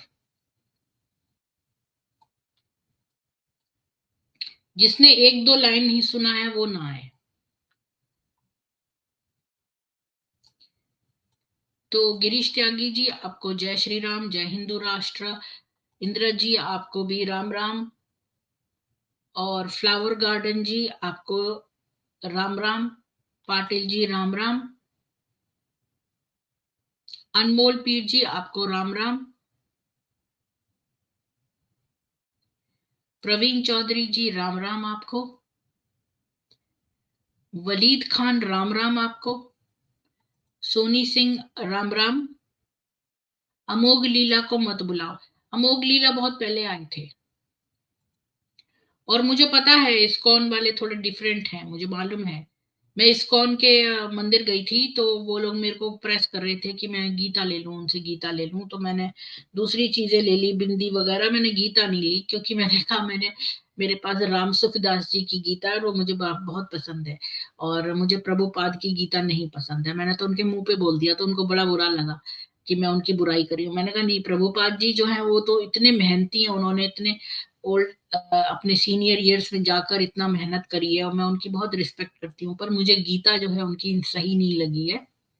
और क्योंकि एक्चुअली में वो ये लोग ये मानते हैं कि विष्णु जी जो है वो कोई उनके अवतार नहीं है कृष्ण, बल्कि कृष्ण के अवतार, मतलब कृष्ण बड़े हैं और विष्णु जी वो हैं छोटे हैं उनके अंडर में। तो इस तरह की वो कुछ उल्टी सुल्टी बातें करते हैं। ज्यादातर बातें ठीक है, पर कुछ ये लोग अपना ही ट्विस्ट दे देते हैं अपना। प्रवीण चौधरी जी, इंदिरा प्रभावती, आपका बहुत स्वागत है चैनल पे, और ये चैनल आपका भी है। आप डेली आया करिए। मैं 4 जो है वेद पढ़ती हूँ 10-10 मिनट के, और 8 बजे मैं डेली स्ट्रीम करती हूँ, इस्लाम की नॉलेज भी देती हूँ। तो आप ज्वाइन हुआ करिए, और अगर आपने पूरा सुना है तो पूरे प्लीज ऊपर आइए और अपने विचार रखिए। विपिन वाजपेयी जी जय श्री राम, राम राम, जय हिंदू राष्ट्र। जितेंद्र जी जय Shri Krishna, girls should be more careful and vigilant, बिल्कुल सही बोला आपने। जय श्री कृष्ण।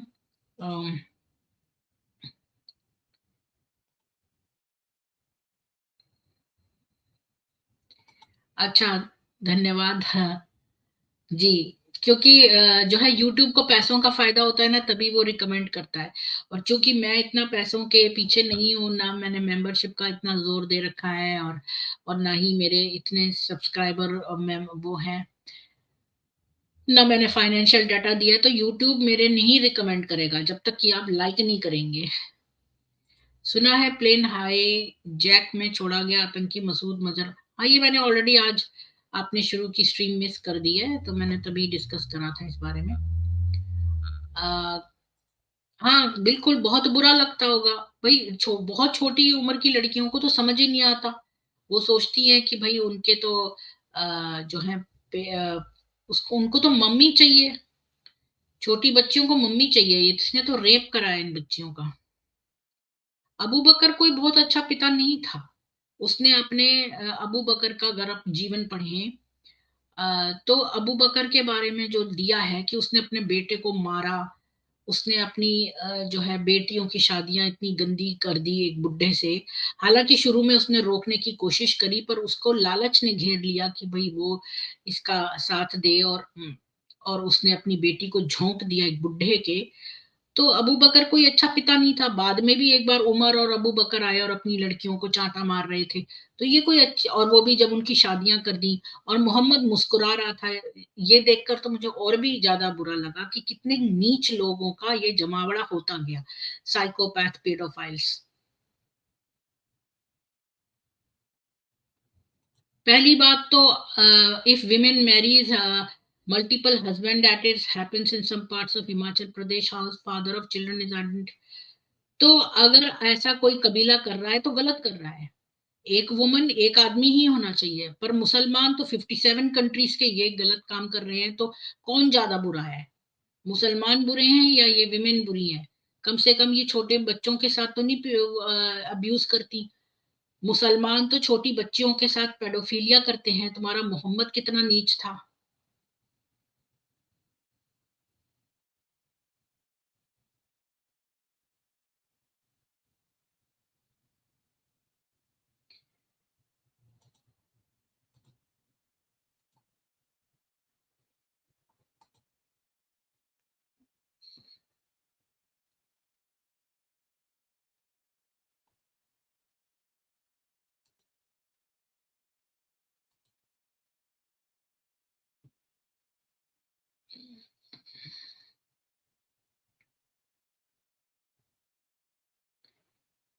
देखिए, ये लोग आते ही यहाँ पर इसलिए हैं कि आप लोग इनसे बात करें, और आप इनके ट्रैप में फंस जाते हैं। इनसे डायरेक्टली बात करने की जरूरत ही नहीं है। आपने इग्नोर में कई बार बोल चुकी हूँ, फिर भी आप लोग इन लोगों से बातें करते हैं। छोड़े इनको।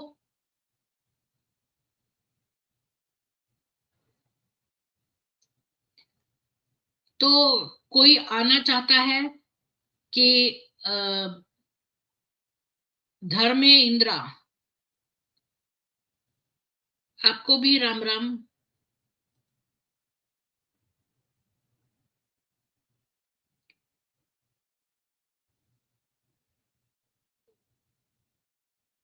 बच्ची सोचती होगी ये बाबा मेरी सुसु में क्या कर रहा है। हाँ, उसको समझ में नहीं आता।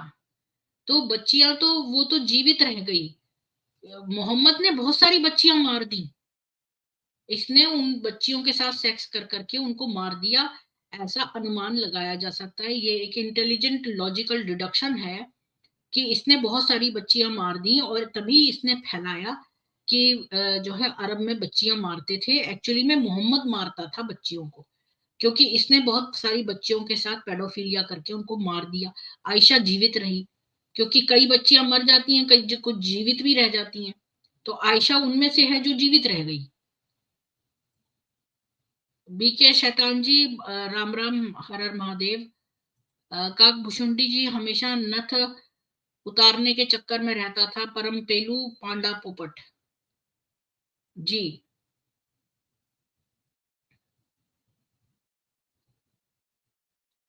इंदिरा जी, आपको ये नहीं लिखना चाहिए था। आप चाहते हैं कि ये लोग सब जगह से रेफरेंस गायब कर दें। तो आपको मैंने इसीलिए तो यहाँ पर कभी वो रेफरेंस नहीं दिखाए। उसका एक कारण था, मैंने कई सारे बुक मार्क्स करे थे, जैसे साईं बाबा का अखबार में रेपिस्ट की तरह वाला तस्वीर, वो सब इन लोगों ने वो वहां से गायब कर दी है। तो जो अच्छे साइट्स हैं उनका पता यहाँ पर जो है पब्लिक नहीं करना चाहिए। मुझसे लोग मांगते हैं तो मैं नहीं देती हूँ, क्योंकि ये सारी साइट्स जो है ये लोग जल्दी जल्दी अपनी हदीसों को भी क्लियर करने की कोशिश कर रहे हैं, साइट्स भी वो चेंज कर रहे हैं। ये जो मोहम्मद था ये बहुत नीच पापी था, इसके तो इतने कोड़े पड़ते, इसकी खाल खींच के भूसा भर के उल्टा लटका देते, और इसको इतना तड़पा तड़पा के मारते ना, तब भी इसकी वो कमी नहीं होती जितनी लड़कियों को इसने जो है उनके साथ रेप करा है।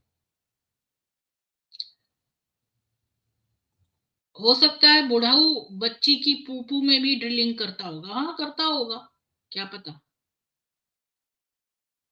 सेडिस्ट तो था ही, इसको रेप करने का जुनून चढ़ गया, फिर रेप से भी ये बोर हो गया, फिर ये सेडिज्म पे आ गया, फिर आदमियों को यातनाएं देना, गरम कीलें उनकी आंखों में डालना, ये इस इन सारे चक्करों में रहा। अगर आप किसी भी साइकाइट्रिस्ट के पास जाके पूछें तो वो आपको पूरा इसका वो बता देगा, प्रोफाइल साइकोपैथ पेडोफाइल का, सेडिस्ट का। काकभूषुंडी जी कह रहे हैं ये गटर में रहने वाले सुअर हैं, आप इनको बिस्लरी पिलाने के चक्कर में है, सारे मलेच्छ केवल 14 यू होते हैं और ये मर क्यों नहीं जाते हैं। बात यह है कि इनको अपने कर्म काटने हैं, इनको एक अवसर दिया गया है, और ये लोग सब जो है गटर में हैं, और कुछ गटर से निकल आए हैं बाहर, कुछ एक्स मुस्लिम हो गए हैं, गटर से बाहर आ गए हैं। अब इनकी किस्मत इतनी खराब है, इनकी जो भाग्य है वो इतना दुर्भाग्य है कि इनकी कितनी भी मदद करो पर इनको समझ में नहीं आता है। मतलब कि बचपन से अब मुझे इन पे तरस भी बहुत आता है। इनको बचपन में जब हम लोग इतने मासूम होते हैं, उन मासूम बच्चों के अंदर ये ऐसी गंदी किताबें ठूस ठोंक के भर देते हैं, पैचाची भाषा में रटवा देते हैं, उनको पता ही नहीं चलता। छोटे छोटे बच्चे जो हैं वो कुरान की पैशाची भाषा में लिखी हुई गंदी गंदी बातों को रट रट रट लेते हैं और बहुत बार बोलते हैं, तो बहुत बार बोलने से वो मासूम बच्चों की आवाज में वो पूरे वातावरण में बातें घूमती हैं। तो इन बच्चों के ऊपर मुझे तरस आता है। किसी ने मुस्लिम कौम के साथ बदला निकाला है, इन आदमियों को इस इस्लाम की तरफ और मोहम्मद की तरफ लाके इनको नरकों में डाल दिया है। मतलब कुछ आदमियों, कुछ मनुष्यों को की जातियों को के साथ बुरा, बहुत बुरा किया है शैतान ने। शैतान जो है वो मोहम्मद के अंदर आ गया, और उसने ये इन सारे आदमियों का को नरक भेजने का प्रोग्राम बना लिया है। दो डंडों के बीच उसके अंडकोश भींच देता कोई तो सही रहता। हाँ, बिल्कुल। कौन था, उसको इतने समय बाद जहर दिया गया, अगर काश वो बचपन में ही जहर से मर गया होता तो इतने सारे जो महिलाएं और बच्चियां अब्यूज हुई हैं, और इतने सारे आदमी जो अब नरक में जा रहे हैं इस कल्ट को फॉलो करके, उनका वो बच जाते, उनकी स्पिरिचुअल जो है इतना पतन नहीं होता कि वो नरकों में गिरते। मुझे इतना अफसोस होता है इस बात का कि छोटे छोटे बच्चों को ये किस तरह से जो है नरक में डाल रहे हैं। इन बेचारे लोगों के लिए इतने सारे नरकवासी होते चले जा रहे हैं, और ये बढ़ते चले जा रहे हैं, ब्रीड करते हैं ना ये पशुओं की तरह। 6 की हसीना, 54 का कमीना, लौंडिया बाज बना दीने हक का नगीना। आपने तो कविता कर दी है, पर बिल्कुल सत्य है जी। जिसने दांत तोड़े थे वो काश अंडे फोड़ देता उसके। जी। तो आप लोग ऊपर आइए और अपने विचार रखिए कि मोहम्मद ने जो है वो, मैंने तो आपको अपना विश्लेषण दे दिया है कि ये कि ये महिलाओं को कलेक्ट करता था, और इसीलिए इसने इतनी सारी लड़कियों को रखा, उनसे अय्याशी करी, वुमनाइजर था।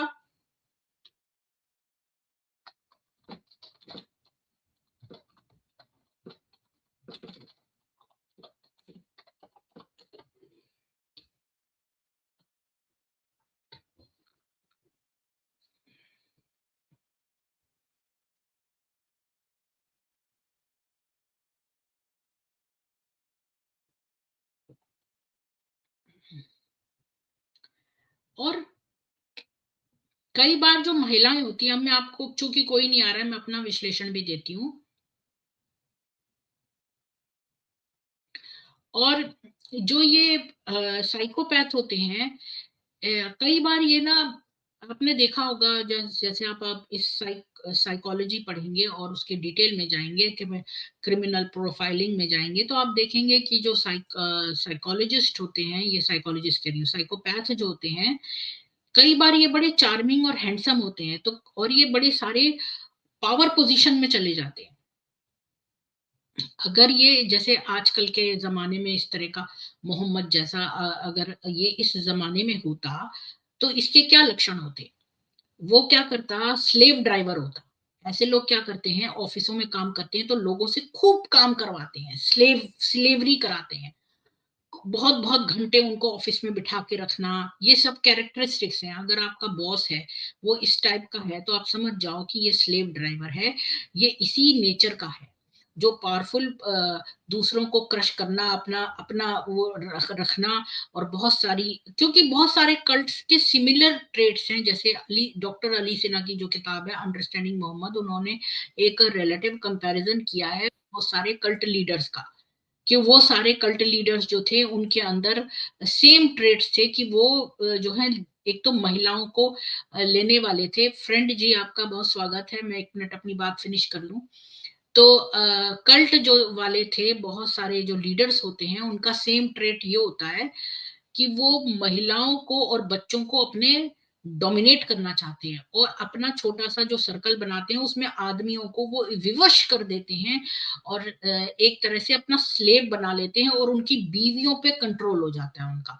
फिर वो उनकी बीवियों को बोलते हैं कि तुम लेकर आओ, और जिसकी सुंदर बीवी होती है उसे खुद यूज कर लेते हैं, और वो आदमी कुछ नहीं कर सकता। तो बहुत सारे कल्ट लीडर्स, जो इवन क्रिश्चियनिटी में भी कल्ट लीडर्स हैं, जो कल्ट्स हैं जो फैले हुए हैं पूरे यूएस में और इधर उधर, तो आप देखोगे वहां पर बहुत सारे, इंदिरा जी, मैं आपको कह रही हूँ कि आप ये बार बार साइट ना दीजिए प्लीज। ये वाली साइट आप मत दीजिए। सबको पता है कि आपको मालूम है इस साइट का, मैंने आपको बोला है कि ये जो साइट है ये अच्छी साइट है, लेकिन सारी अच्छी साइट्स जो हैं ये लोग हटा रहे हैं। तो जो भी अच्छी साइट होती है उसका मटेरियल आप रख लीजिए कहीं पर कॉपी करके, पर साइट का एड्रेस मत दीजिए। आप उसका जो कंटेंट है वो लोगों के साथ पास कर दीजिए। साइट्स ये लोग फौरन उड़ा देते हैं। मैं आपको अभी कह चुकी हूँ, फिर भी आप मानते नहीं है, बार बार इस साइट को देने की कोशिश करते हैं। क्या आप ये बताना चाहते हैं कि आपको भी मालूम है? ऑब्वियसली बहुत सारे लोगों को बहुत सारी चीजें पता है। सनी जैक्सन जी, आपको भी जय हिंद भारत। ये साइट भी तारा मैकार्थर जी की लिखी हुई है। तो साइकोपैथ जो होते हैं ना, वो बहुत ज्यादा अट्रैक्टिव होते हैं, और वो विमेन को अट्रैक्ट करते हैं। और जो है वो क्या करते हैं, बहुत सारे पार्टनर्स को सीख करते हैं, जैसा कि ये मोहम्मद था। ये साइकोपैथ के कुछ ट्रेट्स बता रही हूँ। और वो अपने चांसेस भी लेते हैं, रिस्की बिहेवियर होता है उनका। वो लोग बड़े कॉन्फिडेंट होते हैं, और कॉन्फिडेंटली लोगों को अप्रोच करते हैं। उनके अंदर एक चार्म होता है, और बहुत गेमिंग करते हैं, पावर डायनेमिक्स की मास्टरी हो गई होती है उनमें। और लव बॉम्बिंग करते हैं। और लव बॉम्बिंग क्या चीज है, कि जैसे आप बहुत सारे मुसलमान लड़कों को देखोगे कि ये जब हिंदू लड़कियों को फंसाते हैं तो ये लव बॉम्बिंग करते हैं। पहले उसको रोज मैसेज भेजेंगे, लव यू लव यू। और मेरे पास खुद एक मुस्लिम लड़का जो है, जो मेरे चैनल, जो मेरे से बहुत समय तक फेसबुक पर बात करता रहा, वो मेरे से लव बॉम्बिंग करने लगा, मैं तो तेरे बिना नहीं रह सकता, बार बार मैसेज करा, बार बार मैसेज करा, उसे मना करूं तब भी करा, इधर से करा उधर से करा। अच्छा, ये लड़कियों को कैसे फंसाते हैं, उनको सुबह शाम दोपहर मैसेज करते जाते हैं, मैसेज करते जाते हैं, अरे मॉर्निंग कॉफी, कॉफी के साथ गुड मॉर्निंग गुड आफ्टरनून, फूल भेजा, ये भेजा, वो करा। ऐसे ऐसे दिन में 300-400 मैसेजेस हर दिन। अच्छा, फिर क्या करेंगे, 3 महीने तक ऐसा करेंगे, फिर अचानक से ना गायब हो जाएंगे। तो इसको कहते हैं लव बॉम्बिंग। इसके बाद वो लड़की पीछे आएगी, वो सोचेगी अरे अब उसको आदत पड़ गई आपके मैसेजेस देखने की रोज रोज। अब तो फिर आप पीछे हट गए, तो अब वो सोचती है अब ये कहाँ गया, तो वो उसे मिस करने लगती है। तो इसी तरह ये फंसाते हैं। तो ये साइकोपैथ का एक ट्रेट है, ये साइकोपैथ का एक ट्रेट है। ट्रायंगुलेशन करते हैं, जिससे कि वो उनको ट्रायंगुलेशन गेम करते हैं ताकि जेलसी को यूज करके उसको ट्रैप किया जाए, ये काम भी करते हैं। और फियरलेसनेस होती है और अपनी पावर और एज अपील दिखाते हैं। तो ये सारे ट्रेड्स जो है, ये मैं पहले भी जो डॉक्टर जे के शैंडलिंग जो एक साइकाइट्रिस्ट है उनकी किताब में डिस्कस कर चुकी हूँ। उसमें हमने प्रूव किया था कि ये मोहम्मद जो था वो साइकोपैथ भी था, नार्सिसिस्ट था। नार्सिसिस्ट दूसरे पर अटैक करके खुद विक्टिम बनते हैं। आपने देखा होगा सारे मुसलमानों में ये ट्रेट कॉमन है कि ये लोग नार्सिसिस्ट हैं, दूसरे पे अटैक करके अपने आप को विक्टिम शो करते हैं। ये सब मुसलमानों में ये चीज कॉमन है। तो नार्सिसिज्म यानी कि हम साइकोपैथ बिहेवियर को बढ़ावा दे रहे हैं, बल्कि मोहम्मद एक सिंबल बन गया है ये सारे लोगों को साइकोपैथ बनाने के लिए। तो अगर मुझसे कोई ये क्वेश्चन पूछे क्या उसने ट्रक भर के जो लड़कियों से शादियां करी तो क्या उसमें मुस्लिमों की भलाई थी? नहीं, बल्कि उसने सारे मुसलमानों को पेडोफिल या साइकोपैथी की तरफ डाल दिया है। क्योंकि अब सारे ही मुसलमान नार्सिसिज्म दिखाते हैं ट्रेड्स में, उनके साइकोपैथ के ट्रेट्स होते हैं, एग्रेसिव होते हैं, पत्थरबाजी करना, ये सब। उसने कोई पीस नहीं सिखाई, उसने हमेशा वायलेंस सिखाया। उसने कहा कि तलवार की जो छांव पड़ती है, जन्नत उसके नीचे है, तलवार की छांव के नीचे। तो जो व्यक्ति ऐसी बात कह रहा है अपनी कुरान में, तो सोचो कि वो किस तरह का आदमी है। तो मैंने सब कुछ जो है वो एविडेंस के साथ दिखाया है। और अच्छा हमजा जी, आपका रिमोट एरिया में आपको नेटवर्क इशू है, कोई बात नहीं। आप जुड़ रहे थे यहाँ पर, तो अभी आप यहाँ पर अपने असली नाम के साथ आ गए, आप फ्रेंड नाम से जुड़े थे। तो मैंने तो आपका नाम असली नहीं लिया था, पर अभी आप कमेंट अपने असली नाम से करने लगे। तो आशा करती हूँ आपके घर में सब ठीक होगा और आप सब राजी खुशी होंगे। आपको अंग्रेजी नव वर्ष की शुभकामनाएं। और जिसने शुरू से सुना हो सारा वो ऊपर ज्वाइन करे और अपना विश्लेषण रखे। और नहीं तो मैं इस स्ट्रीम को जो है एंड करती हूँ। और एंड में मैं यही बोलूंगी कि मोहम्मद जो था उसने अपनी बीवियों को अच्छा ट्रीट भी नहीं किया, कोई इक्वल क्या, उसने तो सौदा के साथ ही, ये तो मैं तो बहुत तरह से प्रूव कर सकती हूँ कि उसने अपनी बीवियों को ट्रीट अच्छी तरह नहीं किया। लेकिन हम एक बार उनकी बीवियों ने पैसा मांगा तो इसने सबको डाइवोर्स करने का हुक्म दिया। मोहम्मद इतना कंजूस था, उसने कहा वो लड़की सुंदर हो और मेहर न ले, ऐसी लड़की जो है वो सबसे बेस्ट होती है। तो बहुत सारे, और सौदा के का टाइम जो है उसने आयशा को दे दिया। तो जो लोग मोहम्मद के लिए ये बात बोलते हैं कि वो सब बीवियों को इक्वल ट्रीट करता था, तो उसने इक्वल नहीं कभी ट्रीट किया। और वो सोचता है कि रोज एक के साथ सेक्स करना इक्वल ट्रीटमेंट है, तो उसमें भी वो नहीं इक्वल है। पहली बात तो ये कोई इक्वालिटी की डेफिनेशन नहीं है कि आप इक्वल खाना दे दें या आप जो है इक्वली सेक्स करें। वो इस चीज को इक्वल समझता था, लेकिन उसने कभी उनके इमोशंस की उनकी कोई परवाह करी नहीं। जिस क्षण वो दूसरी बीवी लाया उसने पहली के साथ अन्याय कर ही दिया। तो इसलिए जो था मोहम्मद जो था वो पहला टेररिस्ट था बिल्कुल। और दूसरी बात ये कि मोहम्मद ने कभी भी महिलाओं के लिए कोई कार्य नहीं किया। कोई भी उनको कितना भी मार सकता था, मोहम्मद ने कभी नहीं रोका, बल्कि उसने इस चीज को प्रोत्साहन प्रोत्साहन दिया। उसकी वजह से बहुत सारे मुसलमान जो थे वो अपनी बीवियों को मारने लग गए। और यहाँ तक कि एक बार एक आदमी ने सोचा मैं अपनी बीवी को मारूंगा, लेकिन बाद में जब उसने उसकी बहुत सेवा करी तो उसने सोचा कि मैं उसे नहीं मारूंगा। तो मोहम्मद उसके पास गया और उसको कहा कि तू उसको मार। तो ये इस तरह का नीच विकृति का आदमी था। इक्वालिटी जो उसके दिमाग में विकृत रूप था इक्वालिटी का, वो सोचता था हर एक के साथ सेक्स करना इक्वालिटी है, उसमें भी वो फेल हो गया। एक तो ये इक्वालिटी नहीं है, लेकिन उसमें भी वो फेल हो गया कि जो उसने सौदा का टाइम जो था वो आयशा को दे दिया, जो कि और सौदा भी उससे आधी उम्र की थी। 23 साल की थी सौदा, जब ये 54 साल से ऊपर ऊपर का था। तो इसने जो है, चूंकि वो उसको और छोटी छोटी लड़कियां मिल रही थी, तो वो सौदा को हटाना चाहता था।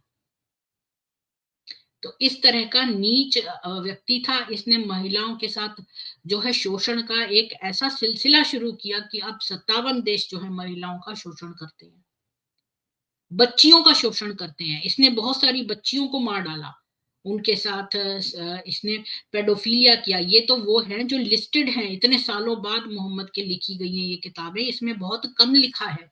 इसने कितना लेवल का अन्याय किया होगा ये आप सोच भी नहीं सकते। बहुत सारी चीजें 85% इन लोगों ने छिपा दी हैं, ये खाली 15% आपको पता है।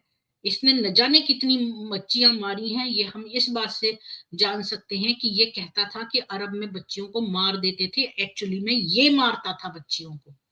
तभी इसने ये कमेंट मुसलमान करते हैं ना कि अरब में बच्चियों को मारते थे, एक्चुअली में ये मारता था बच्चियों को। अरब में बच्चियों को मारते होते तो खदीजा बिजनेस वूमेन नहीं होती।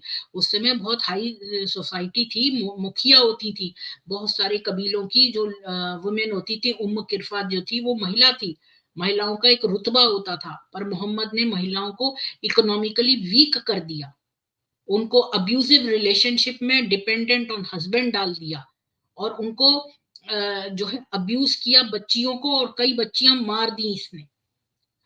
विमेन को कोई अच्छी तरह ट्रीट नहीं किया, और न ही मुसलमानों के लिए बड़ी भलाई करी इसने। एक भी काम मुसलमानों की भलाई के लिए नहीं किया, बल्कि सारे काम जो है मुसलमानों को नर्क में पहुंचाने के लिए की। एक भी काम इसने नहीं किया अच्छा। एक काम बताओ इसने जो मुसलमानों को अच्छा बताया हो। क्या 5 बार पैशाची भाषा में गंदी गंदी बातें बोलना एक प्रार्थना है ईश्वर के लिए? क्या अच्छा इसने दिया मुसलमानों की भलाई के लिए? मैं पूछती हूँ आज आप लोगों से कि मोहम्मद ने एक भी काम जो है भलाई का किया हो मुसलमानों के लिए, वन थिंग ही, तो इसने एक भी काम नहीं किया। जो ये नमाज पढ़ते हैं वो पैशाची भाषा में गंदी गंदी बातें बोलते हैं, तो क्या ये अच्छी बात है? जो मदरसों में यौन शोषण होता है ये अच्छी बात है? क्या छोटी छोटी बच्चियों के साथ बुढ़े आदमी शादी करके उनके साथ उनको जो है सेक्सुअली असॉल्ट करते हैं, ये अच्छी बात है? छोटी छोटी बच्चियों के साथ जो ये इंसेस्ट होता है और पेडोफिलिया होता है, ये अच्छी बात है? क्या बीवियों को इकोनॉमिकली वीक करके, उनको बुरके में बंद करके, उनको स्वतंत्र जो ईश्वर ने हमको जो सूरज दिया है और वायु दिए उसमें स्नान करने की बजाय वो एक काले कपड़े, ब्लैक एब्जॉर्बेंट उसमें जो है बंद रहे और सेक्लूडेड रहे, जैसे कि उनको जेल मिली हो? ऐसे तो किसी ने बड़े क्राइम किए होते हैं तो उनको हाउस अरेस्ट होता है। मोहम्मद की वजह से सारी मुस्लिम महिलाएं हाउस अरेस्ट में चली गई हैं ना। तो वो अब कोई जो है संगीत का अपनी कलाएं, हर आदमी जो है उसके अंदर अलग अलग स्किल्स होते हैं। किसी में म्यूजिक की स्किल है, किसी में सिंगिंग की स्किल है, किसी में बजाने की स्किल है, किसी में नृत्य की स्किल है, किसी में पेंटिंग की स्किल है, किसी में कोई है, किसी में कोई है। उसने उन सबकी स्किल्स को मार दिया क्योंकि उसका खुद का कोई प्रोफेशन नहीं था, कि वो केवल और केवल एक लुटेरा था जो कि कारवाओं को लूटता था। उसने कभी कोई काम सही से नहीं किया। खदीजा ने इस चक्कर में उससे शादी करी कि भाई उसका बिजनेस संभालेगा, पर अब वो मालिक बन गया था तो काम कौन करता? तो अपना सेक्सुअल फैंटेसीज करता था, रेप फैंटेसीज करता था, खाना ले जाता था 15 दिन का हीरा की गुफा में, वहां लेटा लेटा सेक्सुअल फैंटेसीज करता था। कोई काम का न काज का, नौमन अनाज का, वहां पर रह के, और उसने लुटेरा का काम किया। या कोई मुसलमानों के अंदर कोई प्रोफेशन दिखता है आपको? खाली ये लोग जो तालिबान है ये सारे लूट का ही तो काम करते हैं, वहां पर कुछ भी नहीं काम करते। ना तो इन्होंने कृषि का कोई काम किया, कभी किसी मुस्लिम फार्मर को देखा है आपने? कोई नहीं ये काम करते। ये सोचते हैं पंचर बनाने का छोटा मोटा ये जो कर लिया, बच्चे सारे डाल दिए, सड़कों पे पल रहे हैं। कोई रिस्पॉन्सिबिलिटी की फीलिंग नहीं है, क्वालिटी ऑफ लाइफ का इनको पता नहीं है, और गंदी गंदी बदबू में रह रहे हैं। बुरी बुरी तरह से चीजें बता दी हैं। मोहम्मद क्या करता था? उसकी टट्टी खिलवाता था, अपनी पेशाब पिलवाता था। ये इनको उसने मुसलमानों को भलाई दी है? क्या भलाई दी है उसने मुसलमानों को? एक भी भलाई बता दो। तो लोग बोलते हैं कि हमें एक जीने का तरीका बताया। अरे माइक्रो कंट्रोलिंग बताई, ये जीने का तरीका है कि तुम उल्टे पैर से बाथरूम के अंदर जाओ, ये सीधे हाथ से मग्गा पकड़ो, उल्टे हाथ से बाल्टी पकड़ो, 3 बार थूको लेफ्ट को, ये करो तो ये करो, ये प्रॉब्लम आ जाए, ये करो, तो क्या ये अच्छी भलाई है? क्या ये इसको भलाई कहते हैं? क्या तुम सब लोगों ने धतूरा खा लिया है जो तुम इसको भलाई कह रहे हो? ये तो माइक्रो कंट्रोलिंग है। ये तो तुम किसी के पर्सनल लाइफ में इतनी दखलंदाजी कर रहे हो। जीने का लाइफ का मतलब ये होता है कि तुमको एक मार्गदर्शन देना कि कैसे तुम जो है ईश्वर को प्राप्त कर सकते हो, मोक्ष का मार्ग क्या है। क्या हम करें भलाइयां इस जग में, तो ये सब कुछ नहीं बताया है। तुम दान भी देते हो तो मुस्लिमों को देते हो, तुम सोचते हो कि तुम बड़ा अच्छा कार्य कर रहे हो। तुमने तो लोगों में पक्षपात करा। मोहम्मद ने लोगों को डिवाइड कर दिया है, बिलीवर्स और नॉन बिलीवर्स में, और सारे जो नॉन बिलीवर हैं वो जालिम हैं और वो गिल्टी हैं, और उनको मारना ठीक है, चाहे वो कितना भी अच्छा व्यक्ति ना हो। तो तुमने तो सारी जगह अशांति फैला रखी है, टेररिज्म, दहशत फैला रखी है। न किसी काम के, न काज के, न तुमने कोई स्किल्स दी, न साइंसेस दी। सब लोगों का दिमाग खराब करके यौन वासना और काम वासना में झोंक दिया। तो मुसलमानों का सबसे बड़ा नुकसान तो मोहम्मद ने किया है। उसने इन लोगों को गुमराह किया, उनको अपनी टट्टी पेशाब खिला के, और और उनको गंदी राह में डाल के, और उनको नरक में डाल दिया है। और अपना सारा अय्याशी का माल, छोटी छोटी बच्चियों का रौंद दिया जीवन, और ट्रक भर के जो लड़कियां इसने करी, इसी से इसकी अय्याशी और नीच कमीनेपन की और इसके निकृष्ट होने की, इससे बड़ा क्या सबूत है।